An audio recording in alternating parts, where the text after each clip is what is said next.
What's up everybody, Jamie with Salty Gears here. We're up in the Wasatch Mountains driving around in this. This is the Salty Gears PreLander. It started its life as a 2021 TRD off-road. We did a ton to it and that's why we're here. We're gonna walk you through this, starting with the front.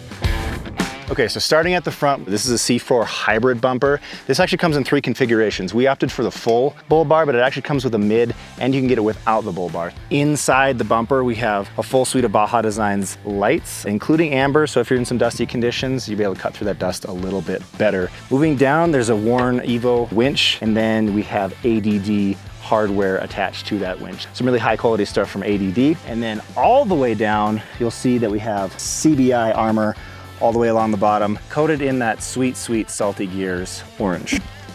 Now the pre in PreLander stands for pre-runner, and obviously to have a pre-runner you need a pretty hefty suspension system.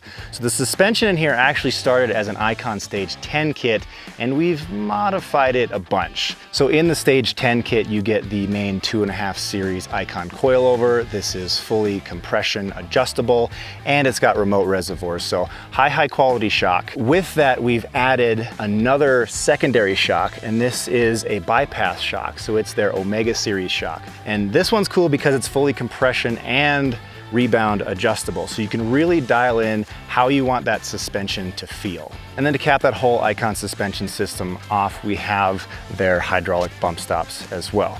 For durability, we've replaced the upper control arm and lower control arm. We kind of went with a mix of brands. So the upper control arm is the Icon machine billeted aluminum one, and that's got the Delta joint in it. High quality, super durable. We love that piece of Icon kit. The lower control arm, we went with Camburg, and Camburg makes some really beefy lower control arms, and we were really going for durability with this one.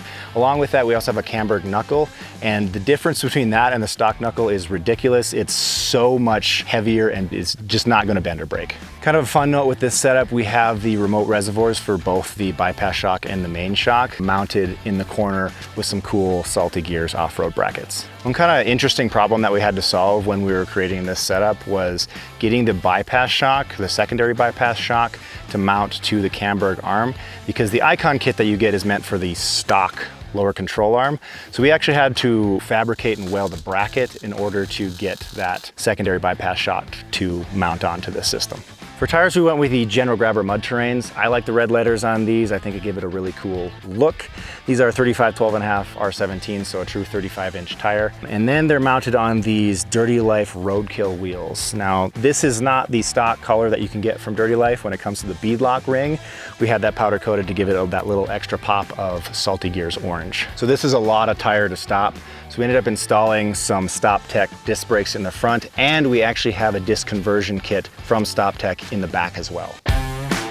So with the tires and the suspension, we had a lot to fit underneath this truck. So we ended up installing an Advanced Fiberglass Concepts wide body kit. And we had it paint matched to the factory green. Along with the body kit, we had to do kind of the traditional things that most taco guys do, which is a cab mount, chop, and some trimming underneath in order to get these 35-inch tires to fit without a ton of rubbing. Up top, we have a Prinsu rack and then an absolutely ridiculous amount of lumens coming from Baja Designs. You're not gonna be wanting for light on this truck, as you'll see as we get further back. We also have Baja Designs ditch lights here, just in white. Looking down here, we have C4 rock sliders. These are, again, powder coated in that Salty Gears orange. Makes them look really nice. They have the kick out, so if you're on a tight trail and you hit a rock or a tree, they're gonna move your truck away from it and you're not gonna tear off any of your rear bumper. They also have these very grippy steps on them, so getting in and out, you're not gonna be slipping around. Back up top here, we have an Ikamper Skycamp Mini, not the full-length Ikamper, which is nice for these shorter bed trucks. The Ikamper is mounted on the ADD Lander rack. This is a really cool rack, and then of course we've got 360-degree coverage of these Baja Designs white LEDs, and they got diffusers on them as well. And that brings us to the rear suspension. Again, we've got a bunch of Icon stuff down here. So this is actually a 2.5 series bypass shock, kind of like the secondary shock that's up front. So it is fully adjustable compression and rebound. Remote reservoir, we've got the Icon hydraulic bump stop as well. All of that is sitting on top of a Deaver leaf spring. This is the Plus 400, and I think it gives about 1.5 inches of lift. So we had the tent and rack and the deck system, which I'll show you in a second, in the bed. So we needed a little bit extra stiffness for that added weight.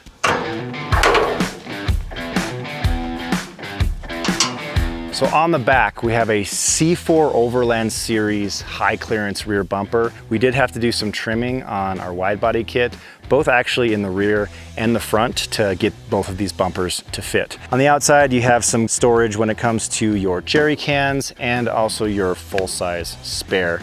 One thing cool about this particular bumper too is what C4 does with this fold-down table.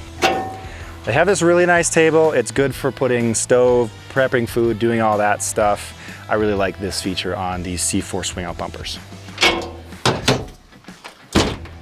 We have a full deck system back here. You have your larger drawer and your smaller drawer. These are super nice and roomy to store everything that you need on your overland adventure. They're also super high quality. There's some systems that are made out of wood, so if you're worried about, you know, water and that type of thing, this might be a little bit better option for you. Oh, and of course, big shocker, there's more Baja Designs lights back here.